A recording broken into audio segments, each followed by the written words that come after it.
We often take for granted the very fabric of our temporal reality, how we mark time. Right, just seems like a given. But what if the seemingly neutral system a culture uses, its calendar, had a profound collective impact on its psychology? Hmm. What if one major global religion had a calendrical system so unique, it might lead to what one scholar calls a chronopsychological problem? That's a really intriguing phrase. It is, isn't it? Today, we're embarking on a deep dive into exactly that, a truly thought-provoking hypothesis from Richard Preschel's work. Specifically, his insights in Islam's chronopsychological problem, the lunar calendar's impact. Exactly. Our mission is to unpack this complex idea, extracting the most important nuggets of knowledge and insight for you, our listener. Okay, let's get into it. And the central pillar of Preschel's hypothesis, the key difference really that sets Islam apart, is its unique adherence to a purely lunar calendar for its religious observances. Purely lunar. Yes. Okay. So how does this contrast with, virtually every other major culture and religion we know of, across history, across the globe? It's a stark contrast, actually. Because when we consider other traditions, the alignment with the sun seems almost universal. That's absolutely right. If we look at cultures from Christianity to Buddhism, Judaism, various forms of paganism across continents, Native Americans, Africans, Asians, Australasians, the Mayans, Incas, Egyptians, Persians, even the builders of Stonehenge, not to mention Hindus and Confucianists. Right. They all, in some fundamental way, incorporate the solar cycle into their calendrical systems. They account for the sun. Yes. And what's fascinating here is how clearly their major holidays align with specific solar events. And can you give us some compelling examples of that alignment, just to really paint the picture? Certainly. Consider Easter, Passover, and the Persian Nowruz. All of them coincide pretty closely with the spring equinox. Okay. Then you have, say, Pentecost or the Feast of St. John and Shavuot, aligning generally with the summer solstice. Right, the longest day. Exactly. The Jewish New Year, Rosh Hashanah, and Yom Kippur connect to the autumnal equinox. And of course, Christmas and Hanukkah traditionally fall around the winter solstice. So that solar connection is really clear across the board. It is. Even the Chinese New Year, which many think of as purely lunar, is actually tied to the solar cycle. Oh, how so? It's celebrated on the day of the second new moon after the winter solstice, so there's still that solar anchor point. I see. So this widespread practice really highlights a sort of profound connection to the solar year across incredibly diverse traditions. Definitely. So if the entire world, essentially across cultures and millennia, found ways to align with the sun, what exactly is it about Islam's calendar that sets it apart so uniquely? And what are the immediate observable effects?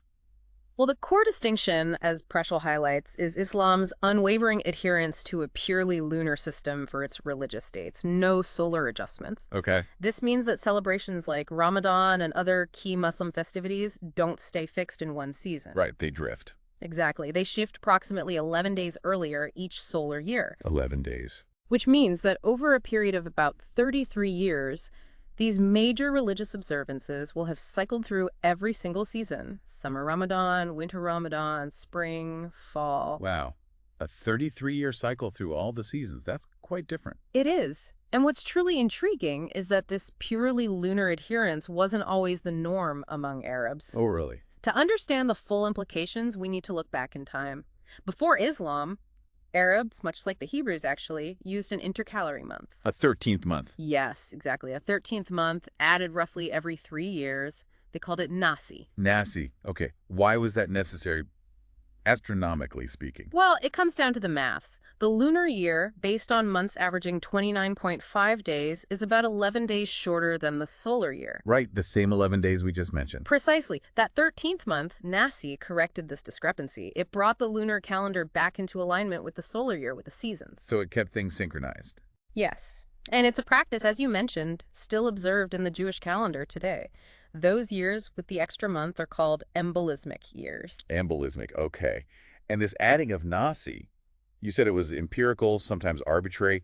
What were the practical implications of that in tribal Arabia, especially without a central government to standardize it?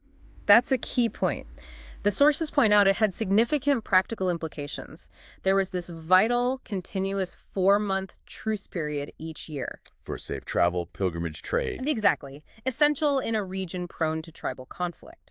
But if tribes disagreed on whether this year had a Nasi month or not, well, you can see the problem. The truce period itself could become disputed. People might think it's safe, while others think the truce is over. Precisely, and this leads to Muhammad's intervention. According to one source, Maxime Rodinson, Muhammad received numerous complaints about attacks happening during these disputed truce periods. Because of the calendar confusion. Yes. So to resolve these ongoing disputes, Rodinson suggests Muhammad abolished the 13th month Nasi altogether.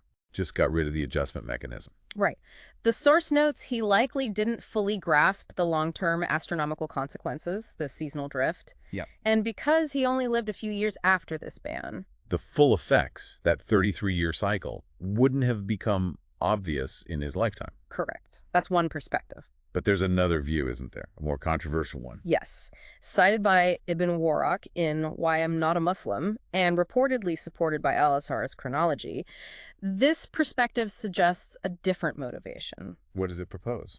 It suggests that Muhammad himself violated truce periods and actually eliminated the embolismic month, Nasi, to justify his own actions. So a much more politically charged explanation. A starkly different take. Very different. And it's important we mention both viewpoints presented in the sources. Absolutely. We're just conveying what the sources discuss here. And underpinning this decision, regardless of the specific motivation, the sources note a kind of foundational principle within Islamic jurisprudence. That Sharia law is considered to be above not only human constructs like liberal democracy, but potentially even above the observed laws of nature itself. Okay. That provides a sort of conceptual backdrop, then, for Preschel's hypothesis. In a way, yes, because it sets the stage for asking, what if consciously operating outside these widely recognized natural solar cycles has a deeper psychological impact? Which brings us directly to Richard Preschel's chronopsychological hypothesis. This is the core, kind of unsettling idea we mentioned. Yes. The idea that a time reckoning system for religious life, one that doesn't account for the sun's pervasive influence on nature, including our own human nature, could have impacts on collective and individual psychology. Exactly. And the scientific basis for time's influence on us, that part is actually quite well documented, isn't it? Even in smaller ways. Oh, for sure. Think about intraday disruptions like jet lag. Right. We all know how that feels. It significantly affects health, behavior, mood, cognition. Takes time to recover. And for people who experience it frequently, like, say, flight crews or regular long-haul commuters. Like someone constantly flying between LA and Tokyo, for instance. It can lead to chronic issues. Persistent sleep disorders, eating disturbances, even measurable alterations in brain activity. It's incredible, isn't it, how fundamentally our biology seems wired to these light-dark cycles. Absolutely. And we see it seasonally, too. Like seasonal affective disorder, SAD. Yes, SAD, a type of depression primarily manifesting in winter, linked to the longer nights, less sunlight. So our bodies are clearly responsive. Very responsive. And Preschel uses this existing science as a sort of jumping off point. He argues if these relatively smaller shifts, jet lag, changing seasons can have documented effects, sometimes triggering clinical conditions. Then what might happen when a culture's entire religious rhythm is consistently out of sync with these natural solar cycles, not just seasonally, but perpetually drifting? That's the core question, and connecting this to an even bigger picture, Gustavo Bruzois, the director of Venezuela's main astronomical observatory. That's him. He wrote his doctoral thesis exploring variations in solar activity, sunspots, flares, that kind of thing, and their correlation with changes in mood and behavior. Okay, what did he find? He found some compelling evidence. For example, studies conducted in institutions for children with developmental disabilities showed something remarkable. Which was? Collective agitation and calmness, observed across different institutions globally, from Sweden to Patagonia, Japan to Spain, seemed to coincide with variations in solar activity. Wow. A global correlation between solar activity and collective human mood states. That's what the study suggested, yes. It hints at a subtle, pervasive influence. So Preschel's argument builds on this. If these documented disruptions, jet lag, SAD, maybe even solar activity, have clear effects, why would we assume that a fundamental, ongoing disalignment with the solar cycle, like the purely lunar religious calendar, would have no impact whatsoever? it's a logical leap, perhaps, but based on established phenomena. Right. And what's fascinating here, again, is the sheer uniqueness of Islam in this regard. We keep coming back to that. It's the only major religion with this particular calendarical approach for its core religious life. Exactly. the only one adhering to such a purely lunar system for religious observances. And Preschel makes the point. If this approach were truly beneficial, or even neutral for human well-being. You might expect other cultures or religions to have perhaps adopted it over the millennia, or at least experimented with it. But they haven't.